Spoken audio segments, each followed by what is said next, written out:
We believed war was extinct. Not defeated, not suppressed, extinct. For 1,000 cycles of the galactic concord, no world burned, no fleet mobilized in anger. Our weapons were dismantled, molecule by molecule, their metals reforged into monuments. Orbital defense platforms became museums where children floated through holographic recreations of battles so ancient they felt fictional.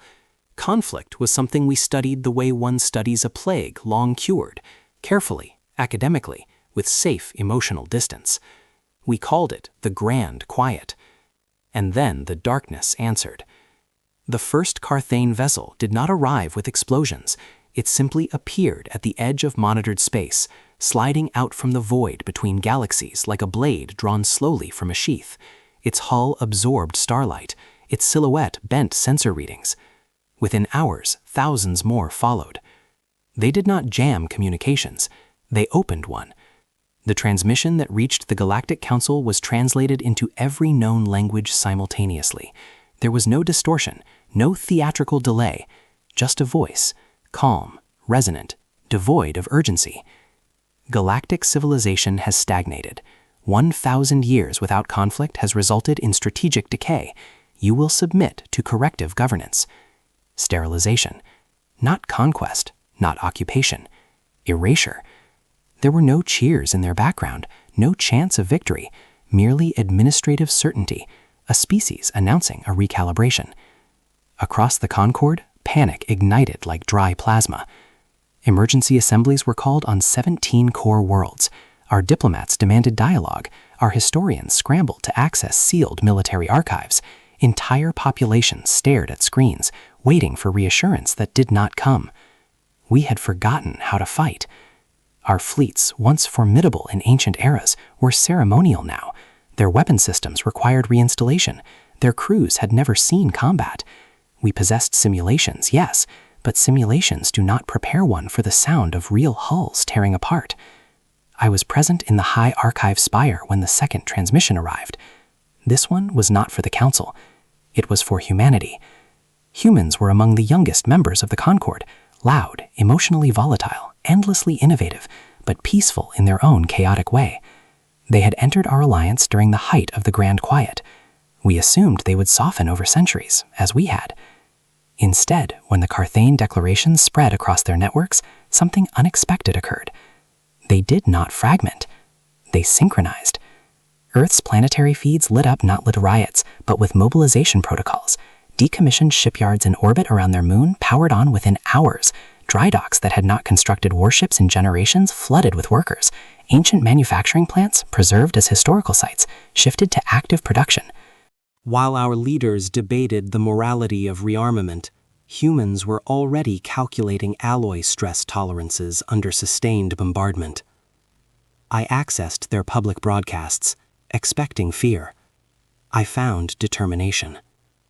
A human military officer addressed their planetary assembly. His voice did not tremble. "We hoped this day would never come," he said. Behind him, schematics rotated in 3 dimensions: fleet formations, supply chains, projected casualty estimates. They spoke openly of sacrifice, of probability curves that included devastation. There was no denial. And then I saw it.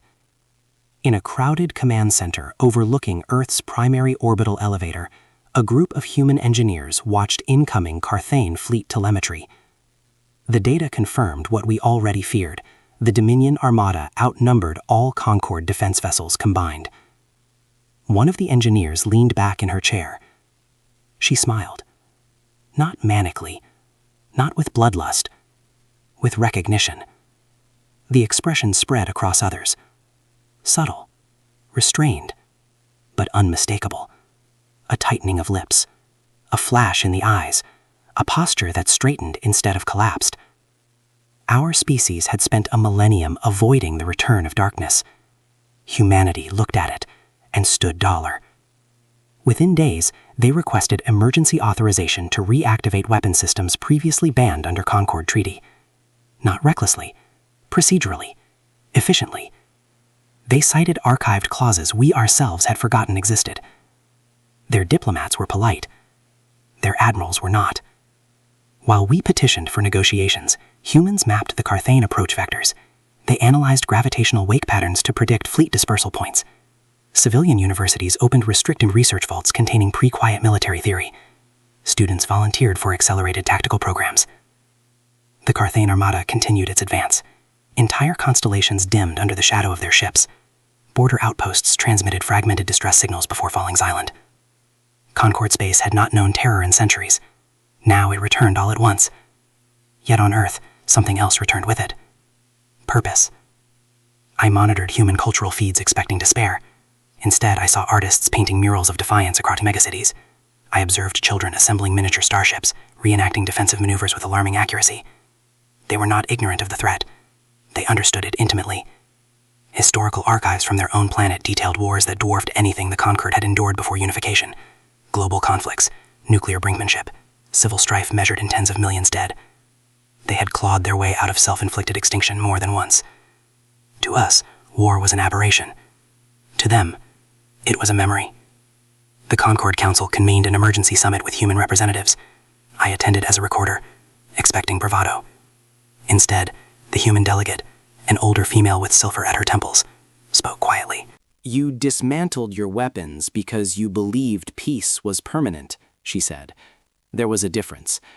Outside the chamber, news spread that the Carthane had established forward operating positions within striking distance of 3 outer systems. The countdown had begun. And still, Earth's networks showed the same unsettling pattern. Recruitment lines stretching for kilometers, factories running beyond capacity, former soldiers returning from retirement without being asked. And everywhere, that smile. I attempted to classify it psychologically. It did not match joy, nor arrogance, nor denial. It resembled something far older: anticipation.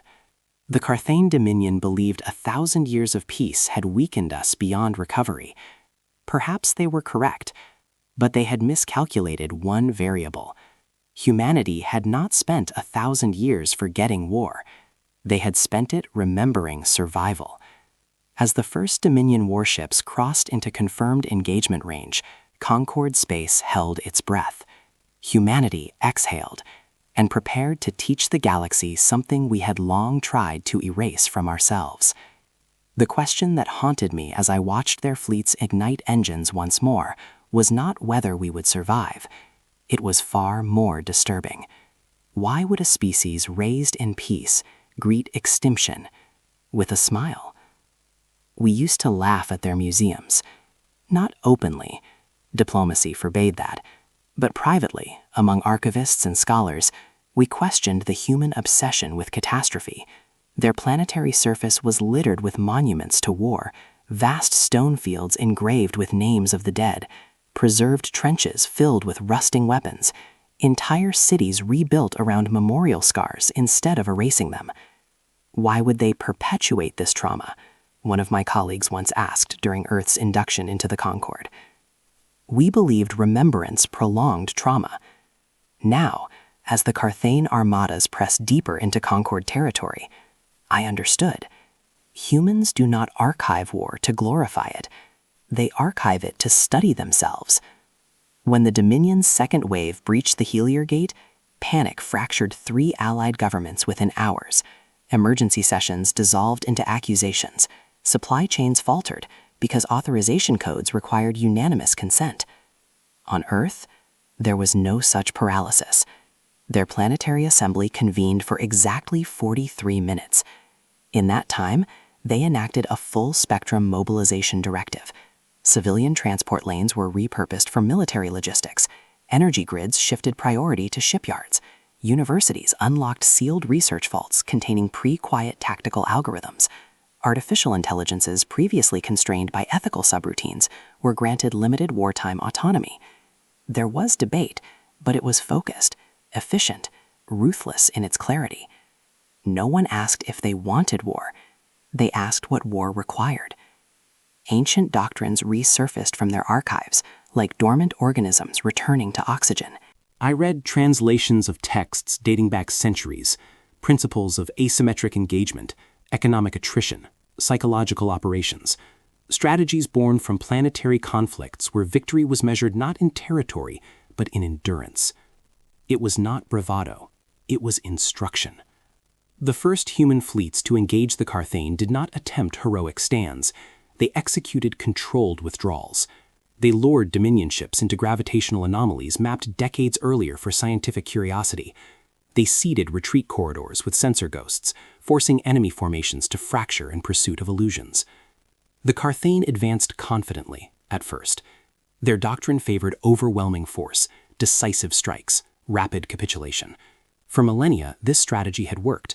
Species unaccustomed to sustained warfare collapsed under the psychological weight of inevitability. But humanity did not collapse. They bent. And bending, I realized, is not the same as breaking. A human general addressed the Concord Council via direct hollow projection after the fall of the outer colony world Artelis. The planet's orbital ring had been severed, casualties numbered in the millions, entire ecosystems were destabilized. We expected outrage. We received composure. "We have done this before," he said calmly. There was no elaboration, but I searched their archives for context. They had done this before. World wars that engulfed continents, civil wars that divided families, global conflicts where technological leaps multiplied lethality faster than diplomacy could contain it. They had detonated weapons capable of scarring their biosphere, then negotiated treaties to prevent repetition. Billions had died across their recorded history, yet each time they rebuilt. Stronger infrastructure, smarter treaties, harder lessons. To the Concord, war was an aberration, a deviation from enlightened progress. To humans, it was a crucible, a refining fire. The Carthane learned this lesson too slowly. When Dominion forces occupied the mining world Theskar, they found production facilities sabotaged beyond immediate repair. Human advisors had evacuated weeks earlier, leaving behind automated systems programmed to overload at the moment of capture. Not catastrophic explosions, just enough to deny utility. When Carthane supply convoys traveled through contested corridors, they encountered precision strikes against fuel depots instead of command ships.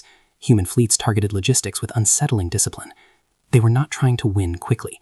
They were trying to make victory expensive. I intercepted fragments of Carthane tactical chatter during one such engagement. Their commanders expressed confusion at human withdrawal patterns. Enemy retreats without collapse, one transmission noted. Enemy losses do not degrade coordination, another observed. They expected prey. They encountered persistence. Meanwhile, Earth transformed. Civilian industries shifted with astonishing velocity. Automotive factories retooled to produce armored transport carriers. Consumer electronics plants manufactured drone guidance systems. Agricultural conglomerates optimized crop yields for projected rationing models. There was no chaos in the streets. There were lines, orderly, determined, of volunteers enlisting. I watched a broadcast from a coastal city as citizens gathered, not in protest, but in preparation. An elderly human addressed a crowd of younger recruits. She said, "You are not." Applause followed. Not hysterical, resolute. The Carthane continued their advance, but their pace slowed. Every captured system yielded diminishing strategic gain. Every engagement cost them more than projected. Human analysts predicted Dominion supply strain within 6 months if current attrition rates continued. The Concord had expected humanity to defend Earth above all else. Instead, they dispersed their strength across allied systems, reinforcing species who had once dismissed them as volatile newcomers. One counselor demanded during a closed session. The human ambassador's reply was immediate. Solidarity, not sentimentality, but strategy. I began to comprehend the deeper layer of their smile. It was not eagerness for violence. It was recognition of familiarity. Humans were not surprised by chaos. They were calibrated for it. When the Carthane launched a coordinated assault on 3 peripheral sectors simultaneously, expecting to fracture human response capacity, they instead triggered a pre-planned contingency grid. Reserve fleets emerged from concealed dockyards within asteroid belts. Long-range artillery platforms activated from previously unremarkable moons. The Dominion had mistaken peace for weakness. They had mistaken memory for softness. And in that miscalculation, something shifted. For the first time, Carthane formations hesitated before entering contested space. It was subtle, barely measurable in light seconds, but it existed. Predators accustomed to effortless conquest were encountering resistance that did not behave like fear.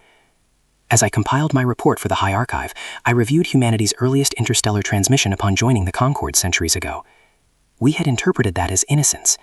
Now I understood it as choice. They knew war intimately. They simply preferred not to wage it. But preference is not incapacity. As Dominion fleets regrouped for what intelligence predicted would be a major offensive push toward core systems, I found myself contemplating an unsettling possibility. The Carthane believed they were hunting a complacent civilization softened by a millennium of tranquility. They did not realize that among us lived a species forged in internal conflict, tempered by its own self-inflicted storms. And when an ancient predator meets prey that survived fighting itself, which one should truly be afraid? Virel was not a strategic world. That is what we told ourselves afterward. It was agricultural, vast oceans of amber grain stretching beneath twin suns, its orbital ring devoted to food processing and export. No major shipyards, no weapons platforms beyond ceremonial defense arrays maintained more for tradition than necessity. It had not seen war in 1,000 years, which is precisely why it burned first. The Carthane Armada entered Virel's system without hesitation. No preliminary demand, no negotiation. Their dreadnoughts emerged from dark space like Obsidian continents, blotting out starlight. Within seconds, targeting lances ignited. The orbital stations died before distress signals finished transmitting. I watched the feeds from the high archive chamber, surrounded by silent scholars, as streaks of incandescent energy pierced Virel's defense grid. Concord patrol ships scrambled in chaotic formation, their captains untested in real combat. They attempted to hold position. They were erased. Carthane beam arrays sliced through hulls with clinical precision. Explosions bloomed like artificial suns, then dissipated into debris fields. The defenders fought bravely, but bravery without preparation is merely sacrifice. On the planetary surface, evacuation sirens echoed across farmland that had never known bombardment. Civilians looked upward as fragments of their orbital ring rained fire through the atmosphere. The Concord Fleet Command fractured within minutes. Orders overlapped. Retreat vectors conflicted. Entire squadrons were lost because someone hesitated to override protocol. And through it all, the Carthane advanced with dreadful efficiency. Human forces were not present when the first stations fell. Their nearest rapid response group was 3 systems away, delayed by earlier defensive actions along the Heliar corridor. By the time their ships breached Virel's outer gravity well, half the planet's infrastructure was already aflame. They were too late to save Virel, but not too late to observe. Instead of charging blindly into the main Dominion formation, the human fleet split into specialized task groups. One division plunged toward the planet, deploying atmospheric extraction carriers directly into active bombardment sounds. Civilian transports were shielded by rotating fighter screens, absorbing incoming fire long enough to load thousands at a time. Another human cruiser squadron advanced deliberately into the edge of Carthane weapons range and held position. I remember thinking it was suicide. They broadcast no threats. They did not attempt to break the siege. They simply endured. As Carthane lances struck their shields, human vessels rotated their defensive frequencies in rapid succession, recording every fluctuation. Sensor arrays flared beyond safe thresholds. Hull plating vaporized in sections deliberately exposed to gather energy dispersion data. They were being dissected, and they allowed it. One cruiser, designation Resolute Dawn, remained stationary long after its outer armor failed. It continued transmitting telemetry until a final beam sheared it in two.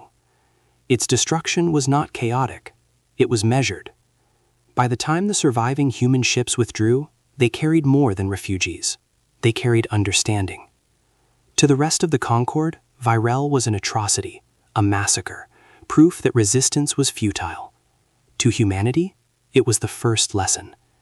In the weeks that followed, the Carthane consolidated control over the Virel system. They established staging depots within the debris field. Within council chambers, despair deepened. Several minor worlds petitioned for surrender negotiations. Analysts projected total systemic collapse within a standard year if current Dominion momentum continued. And yet, human fleet activity did not decrease. It intensified. Using the data harvested at Virel, their engineers recalibrated shield harmonics across the entire fleet. Weapon arrays were modified to exploit microsecond recharge delays in Carthane beam cycles. Simulations ran continuously, adjusting tactics in real time. They spoke openly of Virel, not as a failure, as a foundation. Then they did something that confounded us all.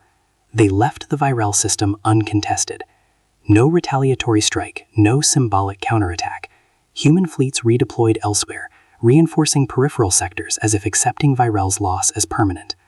The Carthane interpreted this as validation.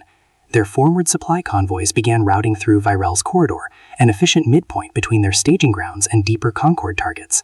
Logistics vessels, fuel carriers, munitions barges flowed steadily along predictable trajectories. It was efficient. It was unguarded. 3 weeks after Virel's fall, long-range sensors detected gravitational distortions along that very corridor. At first, analysts suspected natural anomalies. They were not.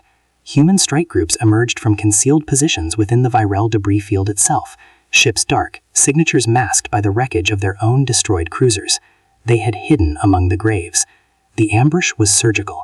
Instead of targeting Carthane warships directly, human forces focused on supply vessels. Precision torpedoes disabled fuel transports.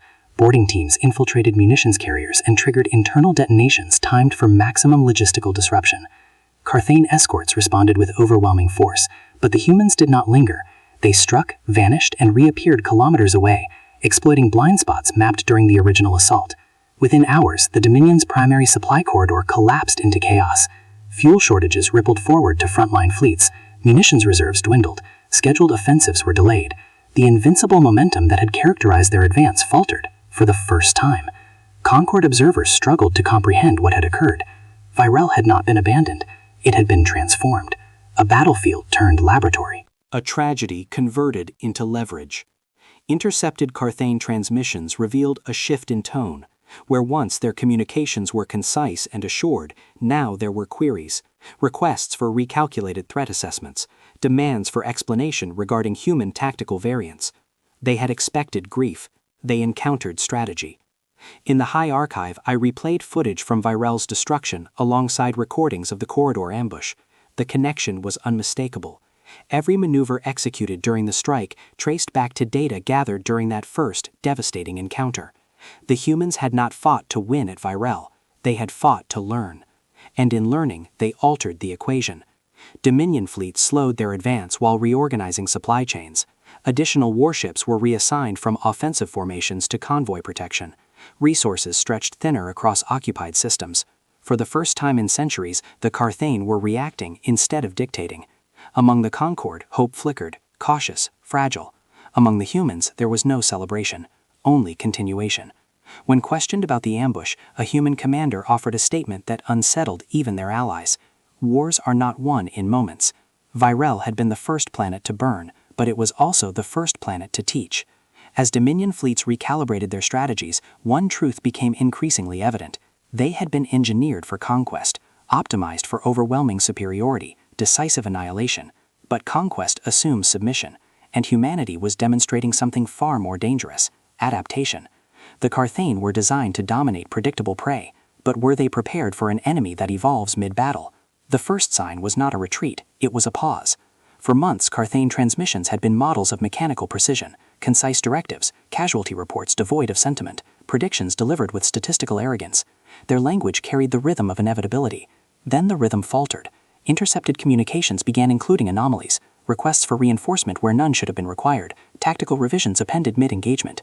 The Dominion had not encountered that variable before. Across contested systems, their advance slowed, not dramatically but perceptibly. Fleet formations that once plunged forward without deviation now adjusted course more frequently. Scouts lingered longer at system edges before committing to invasion vectors. Fear does not arrive with alarms. It arrives with hesitation. Human fleets exploited it mercilessly. They did not mass for grand confrontations. They dispersed. They baited Dominion armadas toward mineral-rich asteroid belts mapped decades earlier for mining operations. Within those belts, stealth mines, constructed from retrofitted civilian drilling charges, waited in cold silence. When Carthane dreadnoughts advanced in tight formation, gravitational disturbances triggered cascading detonations. Explosions did not destroy the massive vessels outright, but they disrupted shield cohesion, fractured formation integrity, forced emergency maneuvering. And that was when the humans struck. Fast attack craft darted through debris clouds, targeting propulsion clusters and sensor arrays. Not killing blows, crippling ones.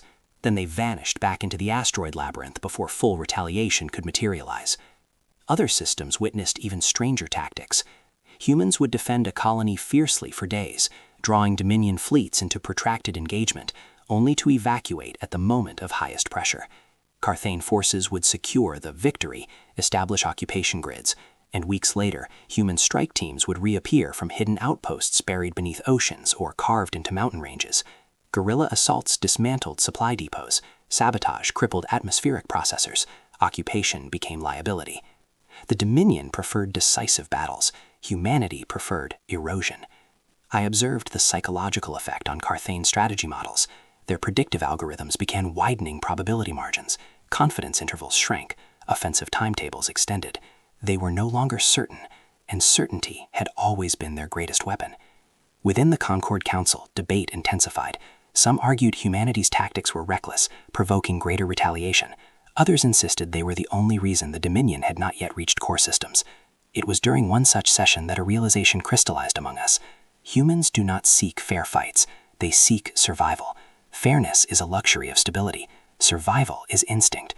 The Dominion, perhaps sensing the shift in momentum, escalated. Their next strategic broadcast bypassed peripheral targets entirely. It was transmitted across every known frequency, directed not at the Concord, but at Earth. Primary source of resistance identified. The message was clear. Break Earth, break hope. Panic consumed the Concord in a way Vorel's destruction never had. If humanity's homeworld fell, morale across allied systems would collapse. The species that had become the backbone of resistance would fracture under grief.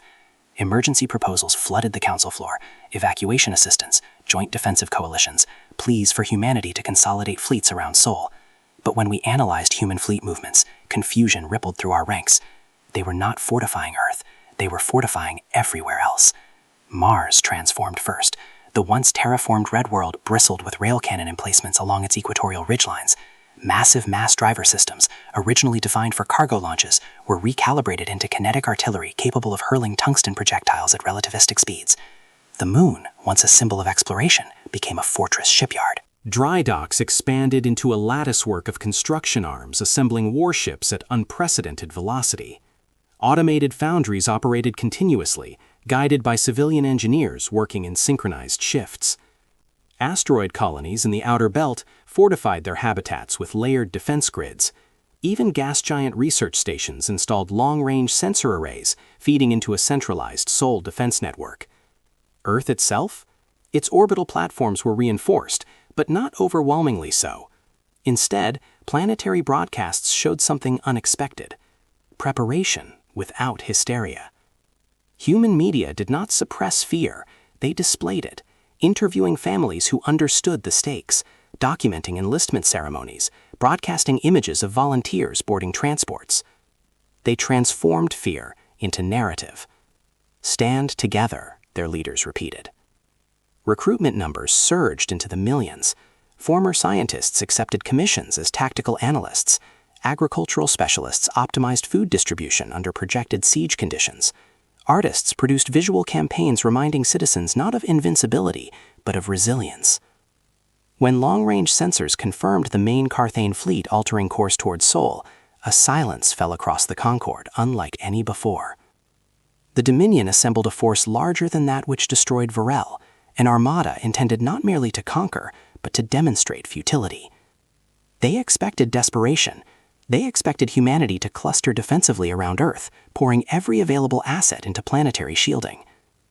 Instead, as Dominion ships crossed into Sol's outer boundary, they encountered layered resistance. The first engagement occurred near the Kuiper Belt.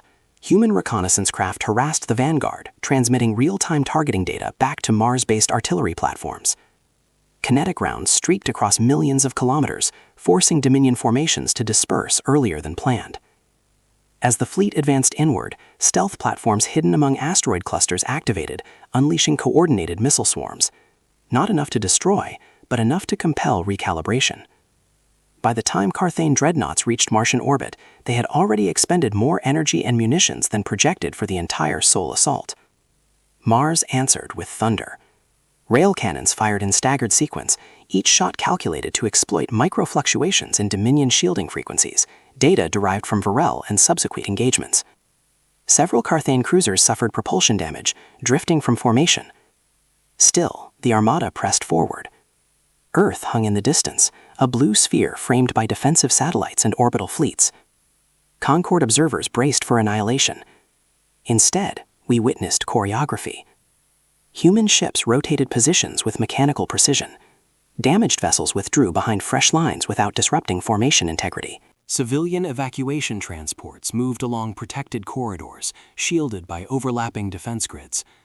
There was no frantic last stand. There was design. Carthane commanders transmitted updated threat assessments mid-battle. Reinforcement requests spiked. They had expected emotional collapse. They found structural readiness. From the archive chamber, I felt something shift within myself, an emotion unfamiliar since the war began. It was not hope. It was realization. Earth was not humanity's weakness. It was their anchor. Their strength lay not in a single planet, but in distributed resolve. In the network of fortified worlds, in the civilians who had become soldiers, in the engineers who had become tacticians. The Dominion advanced deeper into Sol space, determined to break through the final defensive perimeter. But as their fleet formations tightened for what should have been the decisive strike, I noticed something else in human communications. They were not reacting. They were anticipating. And that raised a question far more unsettling than any projection of planetary destruction. If Earth is not humanity's weakness, then what is? I have witnessed supernovae. I have studied the birth of neutron stars and the collapse of civilizations. Nothing compares to what I saw when the Carthage Armada entered Sol. They came in numbers so vast that long-range sensors initially misclassified them as stellar interference. Entire constellations vanished behind the silhouettes of Dominion dreadnoughts. Their hulls were continents of black alloy, layered with shield matrices that shimmered like captive auroras. This was not an invasion. It was an execution. Across the Concord, projections were unanimous. Earth would fall within hours of primary engagement. Even humanity's resistance models predicted catastrophic loss ratios. And yet, when the first Carthage lances ignited near the orbit of Neptune, the humans did not rush forward in a desperate countercharge. They began a withdrawal, measured, deliberate. Outer defense platforms fired in coordinated bursts, then fell back towards secondary positions. Mining colonies self-destructed after automated systems stripped them of useful resources. Human fleets yielded territory kilometer by kilometer, forcing the Dominion deeper into Sol's gravity well. To us, it looked like defeat in slow motion. To the Carthage, it looked like validation. Their armada advanced relentlessly, pushing past the asteroid belt toward Mars. Kinetic artillery from the Red Planet thundered, scoring glancing hits against leading cruisers. But Mars, too, eventually ceded orbital dominance. Concord observers whispered that humanity's confidence had been misplaced. Then the second week began. The battle did not end in hours. It stretched into days, then into weeks. Human crews rotated continuously instead of ships. When one vessel's personnel reached exhaustion thresholds, they were transferred mid-engagement to fresher ships cycling forward from lunar dockyards. The vessels themselves remained in formation, but the minds within them stayed sharp. The Carthage had never accounted for that variable. They measured hull integrity. Humans measured endurance. Meanwhile, Earth broadcast. Across every open frequency, civilian, military, even unsecured channels, images flowed outward. Farmers planting winter crops beneath defensive shield domes, medical teams treating wounded with calm efficiency, children studying mathematics in subterranean shelters while distant tremors shook dust from the ceilings. Artists painted vast murals across megacities, depictions of humanity standing shoulder to shoulder beneath a fractured sky.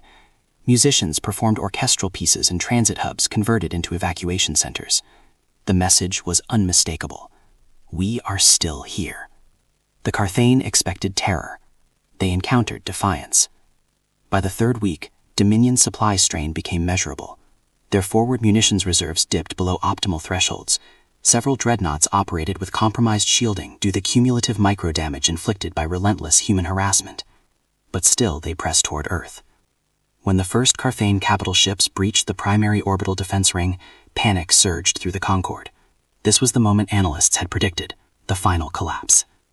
Orbital stations detonated one by one, sacrificed to buy minutes.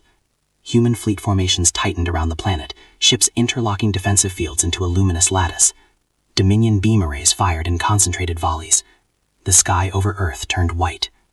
From the archive chamber, I felt my breath seize. Shockwaves rippled through orbital debris. Human cruisers disintegrated under sustained bombardment. For a fraction of a second, it appeared the Carthage's doctrine of overwhelming force would finally assert itself. Then the sky changed. For centuries, Earth had constructed megastructures in the name of peace. Solar energy collectors spanning thousands of kilometers, climate stabilization arrays orbiting at high altitude, gravitational research platforms intended to study dark matter fluctuations. We had cataloged them as scientific achievements. We had never imagined they were dual purpose. As Dominion ships descended into low orbit, those peaceful constructs awakened. Solar collectors reoriented, channeling stored stellar energy into coherent beams that lanced upward through the atmosphere. Climate arrays recalibrated into shield amplifiers, thickening Earth's defensive envelope beyond projected limits. Gravitational platforms synchronized, generating localized distortions that bent incoming Carthane fire off trajectory. The planet itself became a fortress. No, more than that. It became a weapon. Dominion commanders hesitated for the first time within visible range of their objective. Their formation staggered as unexpected counterfire erupted from installations previously deemed non-military. Human fleets seized the moment. Instead of concentrating fire on the nearest dreadnought, dozens of smaller vessels broke formation simultaneously. Frigates, corvettes, even retrofitted civilian craft. They scattered like shards of glass, each targeting a specific subsystem on the Carthane flagship at the heart of the Armada. Individually, their weapons were insufficient to breach its shields.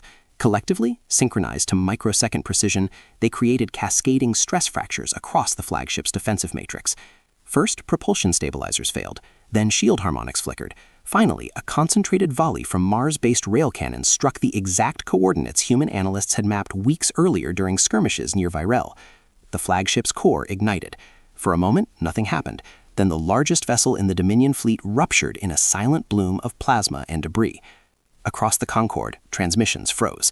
The Carthane flagship, symbol of centuries of uninterrupted conquest, had fallen. Not to brute force, to coordination. Dominion formations faltered. Some ships attempted to regroup around secondary command vessels. Others increased bombardment intensity in apparent retaliation. But the rhythm had broken. Human fleets pressed the advantage, not recklessly, but with disciplined aggression. They targeted command relays, communication hubs, supply carriers already strained by weeks of attrition. The Battle of Sol did not end in triumphal cheers. It ended in exhaustion. By the time the fourth week closed, Dominion forces had failed to secure Earth. Their losses exceeded acceptable thresholds for a primary assault. Their supply lines stretched precariously across contested space. For the first time in recorded Dominion history, a major invasion had stalled at its objective. Within the Concorde chambers, silence gave way to something fragile and dangerous. Hope. But hope is not victory. The Carthane Armada still loomed in Sol space, wounded but formidable. Reinforcements could arrive. Escalation remains possible. Entire human cities lay in ruins. Casualty numbers climbed into the millions. Yet Earth endured, and the Dominion had felt something they were never engineered to process: failure. As surviving Carthane dreadnoughts adjusted formation beyond lunar orbit, long-range sensors detected encrypted transmissions pulsing toward deep space, likely requests for strategic reassessment. They had never retreated before, not once in their expansion across galaxies. Now, faced with an enemy that refused to break, even under planetary siege, they confronted an unfamiliar decision.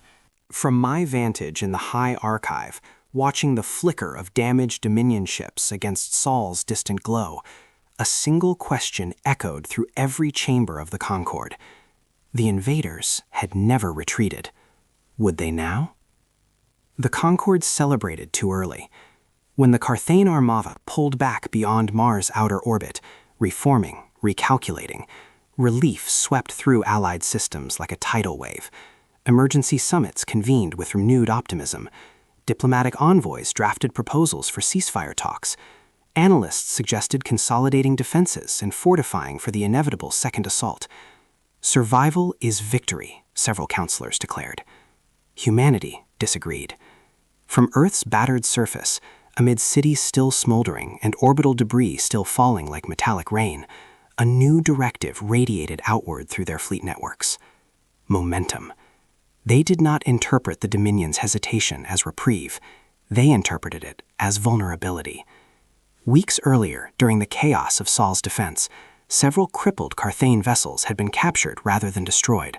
Boarding teams, engineers alongside soldiers, had infiltrated their propulsion cores under active combat conditions. What they retrieved was more valuable than prisoners. They retrieved engines. Dominion drives were unlike anything in Concorde archives: compact, efficient, capable of short-range spatial folding without conventional jump corridors. Humanity did not fully understand them. They did not need to. They reverse-engineered just enough. Before the Concord Council could finalize negotiation overtures, human strike fleets vanished from Sol's periphery, reappearing days later inside Dominion staging zones beyond previously contested space. It was not a reckless charge.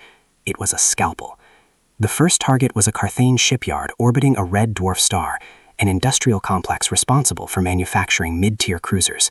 Human forces emerged from folded space in fragmented groups, immediately targeting construction gantries and fabrication reactors. They did not bombard the adjacent habitat rings. They did not fire upon civilian sectors. Precision strikes dismantled production capacity with surgical efficiency. Power cores were disabled, assembly lines reduced to molten latticework. Then, before full Dominion response could mobilize, the humans transmitted a message on open frequency.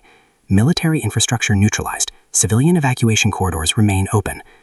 The transmission included coordinates for safe withdrawal. It was unprecedented. The Carthane Doctrine allowed no distinction between civilian and military assets in conquered systems. Total dominance required total control. Humanity, advancing into enemy territory, refused that logic. The Concord watched in stunned silence. We had feared escalation, retaliatory genocide, cycles of revenge spiraling beyond containment. Instead, we witnessed discipline.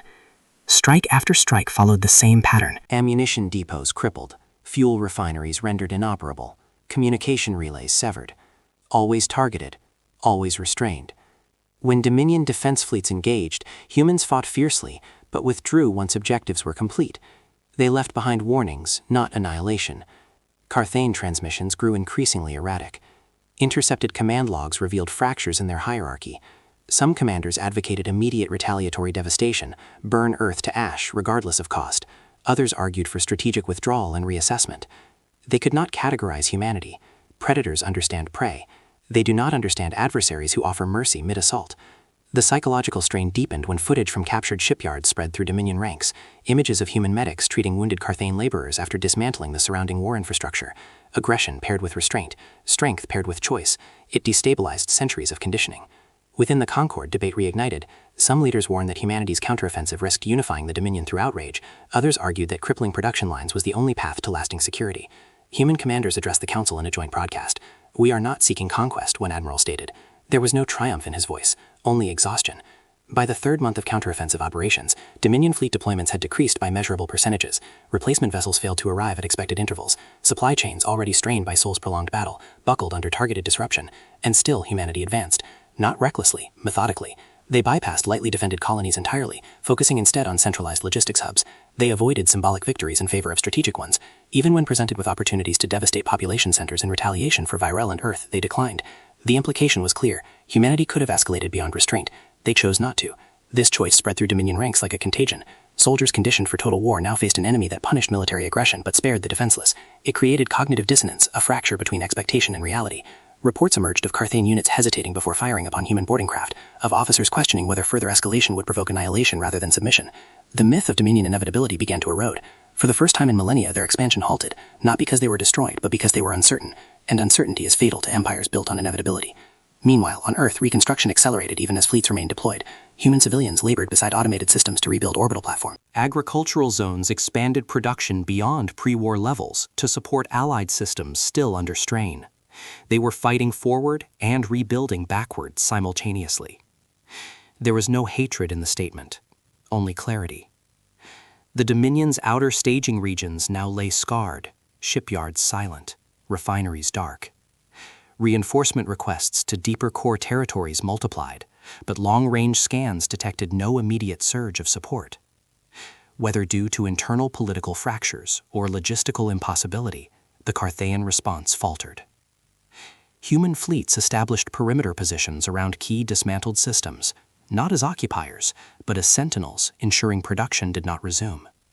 Then, unexpectedly, a Dominion transmission reached the Concord.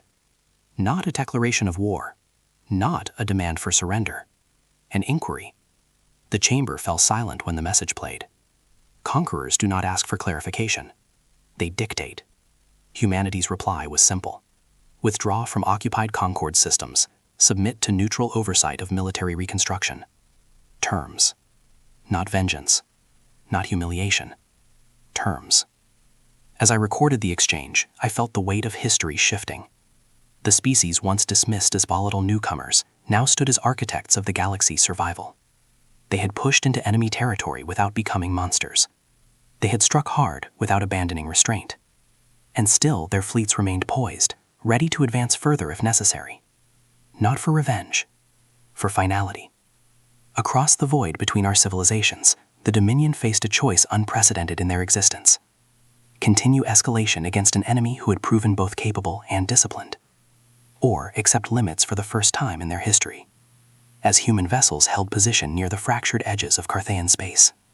Weapons charged but silent, a single question echoed across both civilizations. What happens when conquerors are forced to choose between annihilation and peace? The transmission arrived without fanfare. No armada at its back. No ultimatum encoded in layered threats. Just a request. Dominion High Command sought negotiation. For cycles beyond counting, the Carthaean had dictated terms from positions of absolute superiority. Entire civilizations had bent or burned beneath their certainty. They did not ask for dialogue. They announced outcomes. But now their fleets idled at the edge of contested space. Production crippled? Command hierarchy strained? Expansion halted for the first time in their recorded history. They did not reach out from dominance. They reached out from survival. The final council assembly convened across 2 civilizations and dozens of allied worlds. Human representatives stood alongside Concord officials in a chamber still scarred from emergency sessions months prior. Opposite them, the Carthaean appeared via projection. Tall, armored forms whose once impenetrable composure now bore subtle fracture. No one celebrated. The war had cost too much for triumph. A human representative stepped forward, a woman whose hair had silvered during the months of conflict. I recognized her from earlier sessions when soul still burned and fear clung to every broadcast.